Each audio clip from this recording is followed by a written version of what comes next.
Therapy Talks with Taylor is a series dedicated to educating, inspiring, and uplifting others on different topics related to mental health.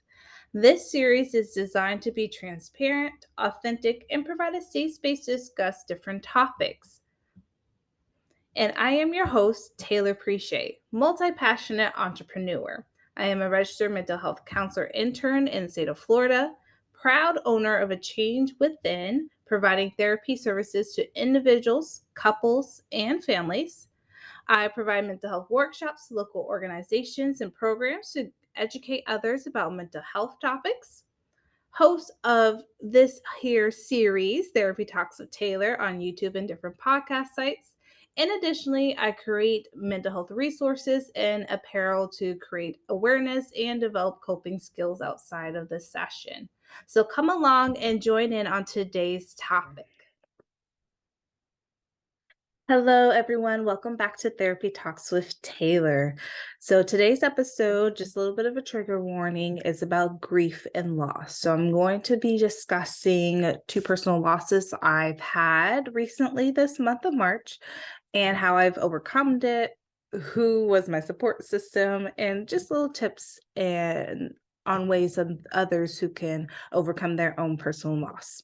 So this March, I don't know about anyone else, it has been particularly life-changing. And when I say life-changing, I mean a lot of things have happened in a short burst of time to where what I thought would be my next couple months and my next few steps have really shift the course. And that's scary, right? When we have a vision in mind, a plan in mind, we think that our life is going to be this way, right? We're walking the walk, we're setting things up, our path looks good, and then bam, out of left field, when we're not looking, life has a way of altering that course.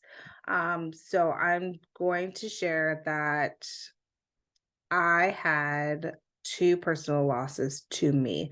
Um, my husband and we are working on expanding our family and adding another child, and I was overjoyed with the option or potential of having a second child. About 6 weeks along, and then I lost the pregnancy. And so for that, it really was gut wrenching, right? Because I was excited, it finally happened. I know my body's changing, we're adapting and growing life, and I'm pregnant, and out of the blue, it started happening. I started to have a miscarriage, and I knew in my heart that this pregnancy wasn't going to last. I knew that I'm going to lose this pregnancy, even though the nurses on the phone say, "Oh, it's okay. Some of those symptoms are normal, or it's okay." But I remember the second day throughout this miscarriage that there's no longer a spirit in me. There's no longer life that I'm holding, and it took me out. I still have some of those residual tears. It took me out because as a woman, as a someone who has carried life, I have my own daughter, who's 3 now. You know your body well, and you know when, okay, there is life in me. I'm growing, I'm developing, and so you feel it, and I felt it leave me. And so that was such a hardship to kind of go through those ups and down, like, did I do something wrong? Was it something I did, something, an activity or a food or, anything? And it's going through those doubts. And even though everyone says I went to a hospital, went through several doctors and nurses, they say nothing you did was wrong. You didn't do anything. You didn't do anything wrong. But there is that small voice in my head that was like, oh, you should have done this.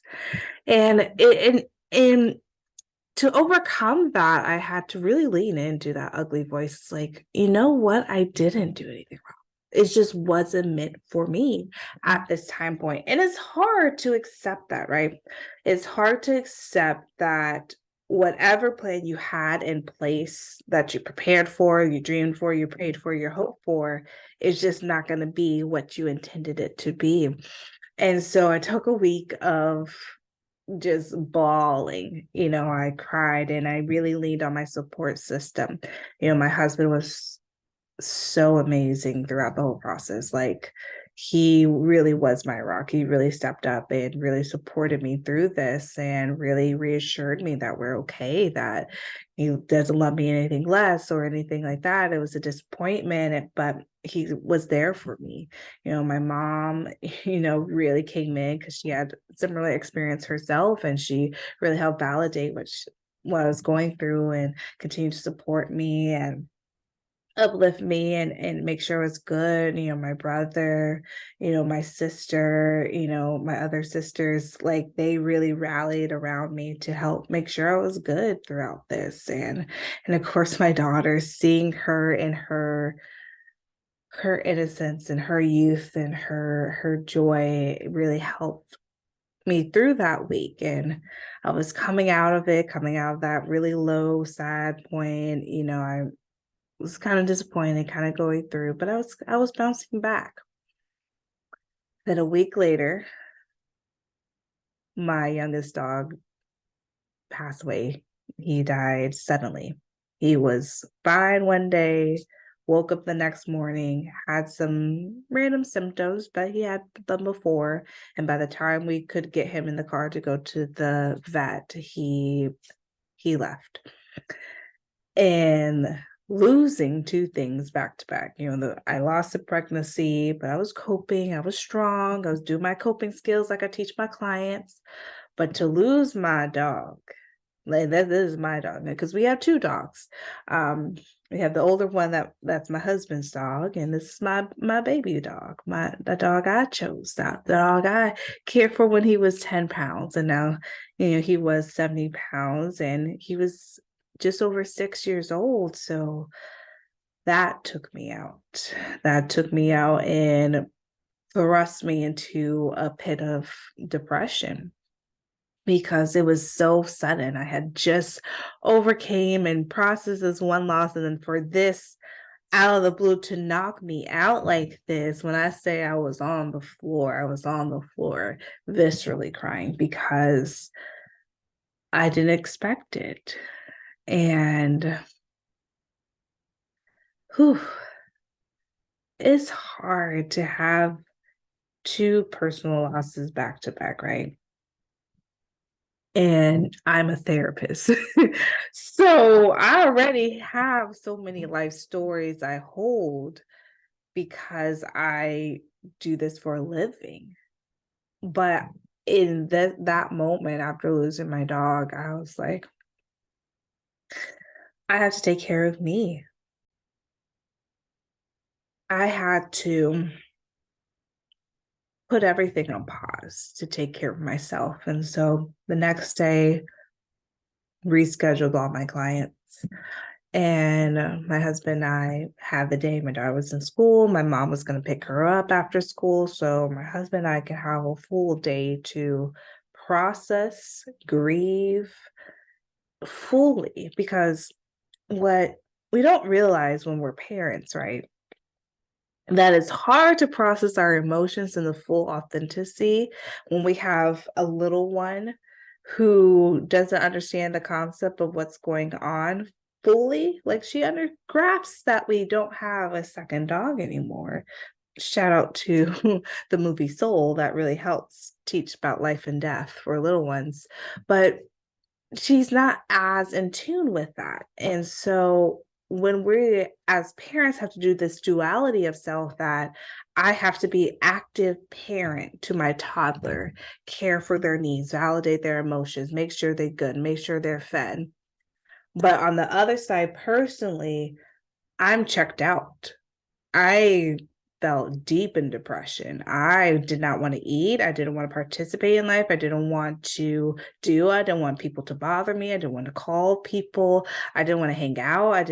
And I was angry because it was sunshine the following day for the following few days after I lost my dog. It is bright blue skies.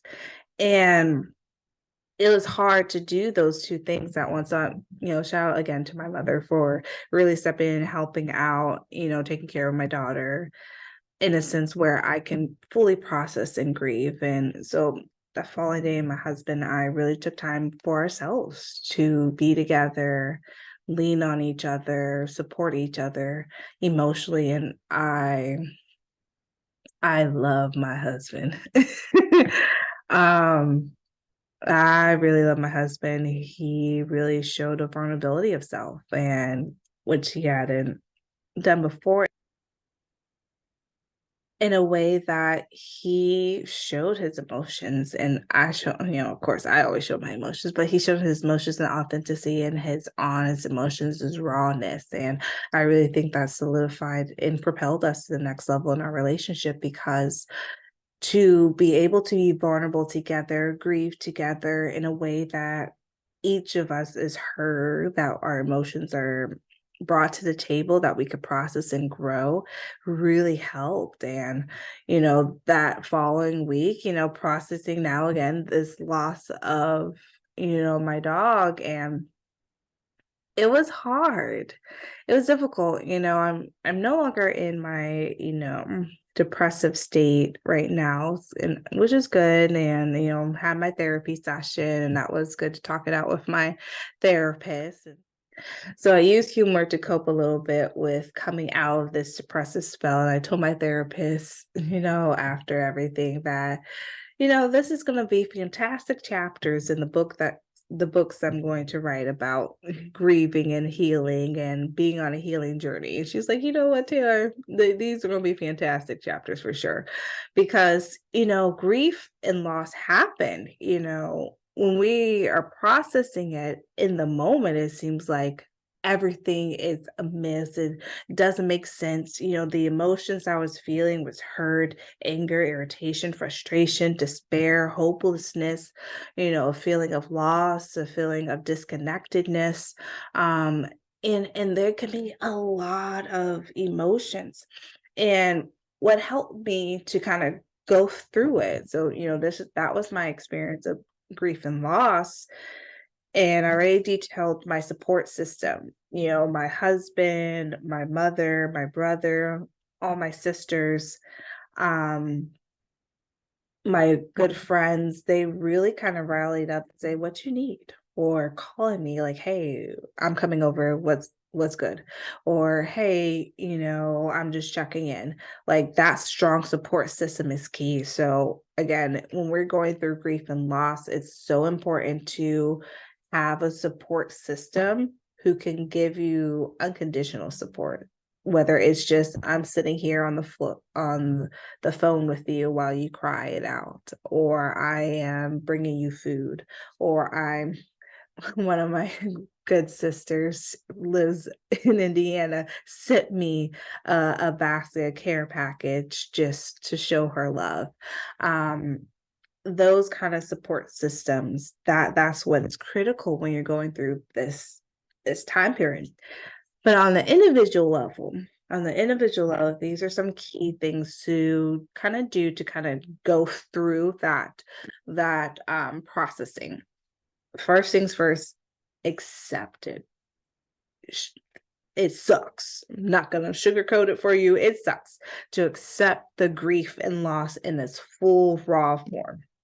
But accepting it and acknowledging it is key, because then you bring it to the light and give it space to air out, so to speak.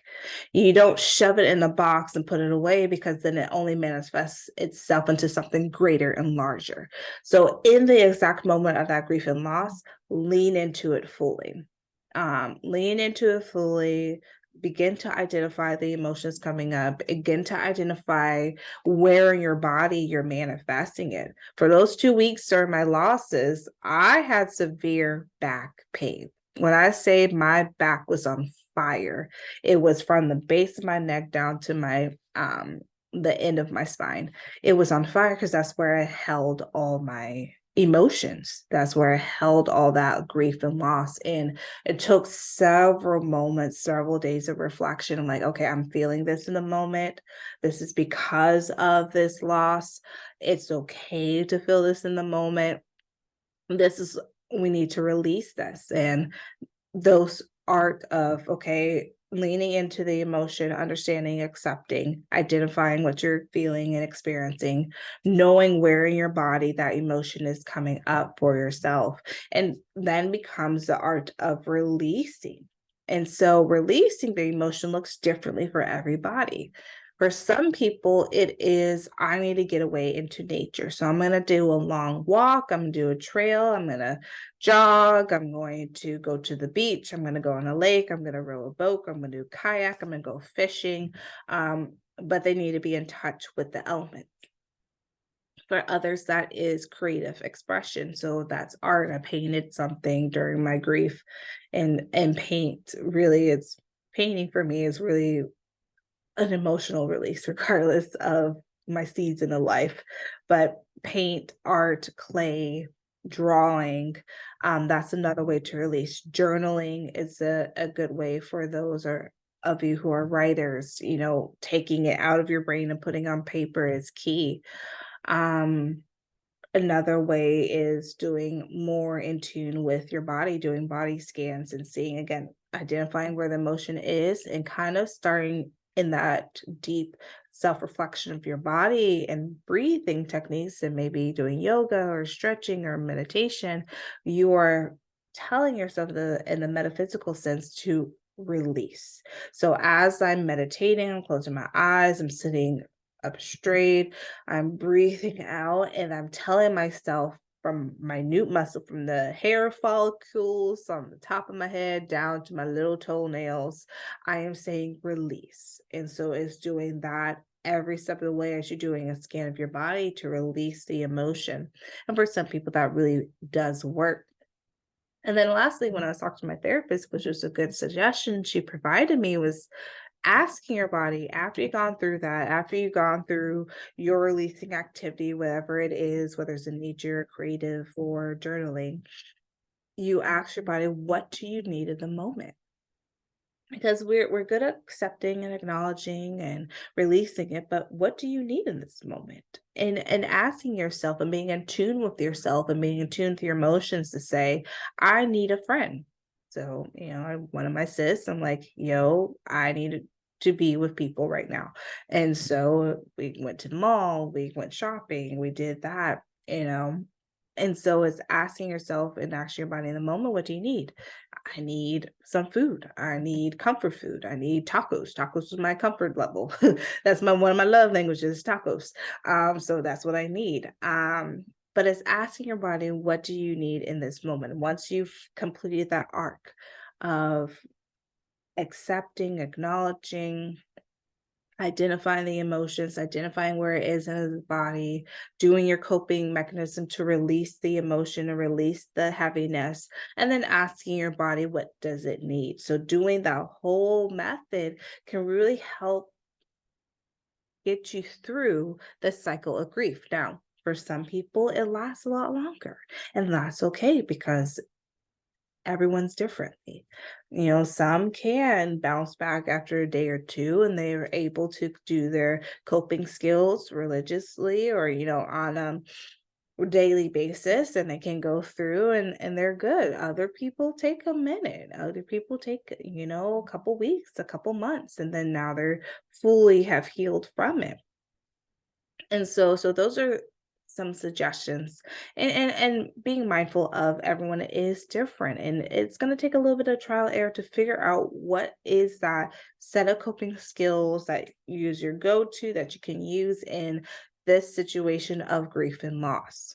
So that's a little bit about, grief and loss, my personal account, how I've overcome it, how I've, managed to move forward, and know that it's okay not to be okay. I'm a firm believer of like being honest with how you're feeling in the moment, and don't pretend. Don't pretend that it's good, that you're fine, you're okay, because you'd be like, yeah, I'm not okay, but I'm here.